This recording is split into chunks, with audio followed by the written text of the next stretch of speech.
వెన్నుపోటు శుభాకాంక్షలు అండి. ఎందుకంటే ఈరోజు వెన్నుపోటు దినంగా చెప్పుకోవాలి. ఆంధ్రప్రదేశ్ సర్వనాశనం చేయడానికి ఒక వెన్నుపోటు పురుషుడు పుట్టాడు అనుకోవాలి. అది మన దౌర్భాగ్యం. ఆ పురుషుడు ఎవరు అని చిన్నపిల్లలు అడిగినా చెప్తారు.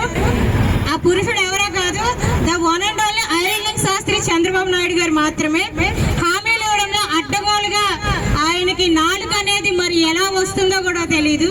ఇప్పటి వరకు ఊసరవెల్లంటే మనం పవన్ కళ్యాణ్ గారిని అనుకున్నాం, కానీ ఊసరవెల్లకి మరొక రూపం కూడా ఉంది. ఆ రూపమే చంద్రబాబు నాయుడు గారు కూడా మనం భావించాలి. సరే, ప్రజలు నమ్మారు. ఏ రోజైనా సరే ఇచ్చిన హామీలు నెరవేర్చారా?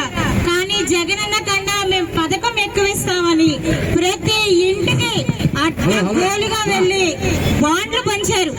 సరే, ప్రజలందరికీ నేను ఒకటే చెప్తున్నాను, మీకు హామీలు ఇచ్చారు కదా, ఆడపిల్లలందరికీ 18 సంవత్సరాలు నిండిన వాళ్ళకి 1500 ఇస్తారని చంద్రబాబు నాయుడు గారు నిలదీయండి. మీ ఇంటికి ఎవరైతే వచ్చి హామీల కోసం మాట్లాడారో ప్రభుత్వం మీకు బాకీ ఉంది, రుణపడి ఉంది. అలాగే నిరుద్యోగ భృతి మీకు రుణపడి ఉంది. ఈ 2 సంవత్సరాల్లో మీకు ప్రభుత్వం ఇవ్వాల్సిన ప్రతి పథకం కూడా చంద్రబాబు నాయుడు మీకు బాకీ ఉన్నట్లే.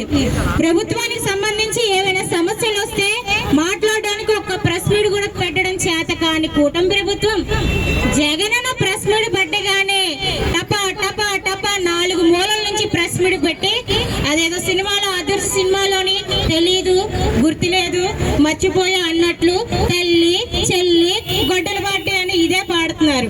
కాబట్టి కూటమి ప్రభుత్వం ఒకటే చెప్తున్నాను, చేతనైతే ఈ 3 సంవత్సరాల పాలన చేసి పోనీలే ఈ 3 సంవత్సరాలైనా చేశారని నిరూపించుకోండి. చేత కాదు అనుకుంటే దద్దమ్మ అసమర్థత ప్రభుత్వంగానే ఉండండి. తెలంగాణ వాసి ఇక్కడ ఆంధ్రప్రదేశ్ సీఎంకి దాస్ అయిపోయాడు. ఆయనతో సంబంధం లేదు. ఎంతసేపు వర్గాలు రెచ్చగొడుతూ వ్యాఖ్యలు చేసుకుంటారు. అర్థం పర్థం లేని ప్రభుత్వం ఏదైనా ఉందంటే కూటమి ప్రభుత్వం. 3 కాదు కదా, ఇంకో 30 పార్టీలు కలిసినా వీళ్ళ వల్ల మనకు ఉపయోగం లేదు. ప్రజల గుండెల్లో చిరస్థాయిగా ప్రజాదరణ పొందిన నాయకుడుగా, అధికారం ఉన్నా లేకపోయినా రారాజుగా ప్రజల్లో నిలిచే ఒకే ఒక్క నాయకుడు జగన్ మోహన్ రెడ్డి గారు. ఆయన జనంలోకి వస్తే మీరు ప్రెస్ మీట్లు పెడతారు, కేసులు పెడతారు, కంచిలేసేస్తారు. సో ఒకటే చెప్తున్నాను, ప్రజలందరూ గమనించండి. మీకు మీరే ఒకసారి క్వశ్చన్ వేసుకోండి. నాకు ఈ అవకాశం ఇచ్చినందుకు ధన్యవాదాలు.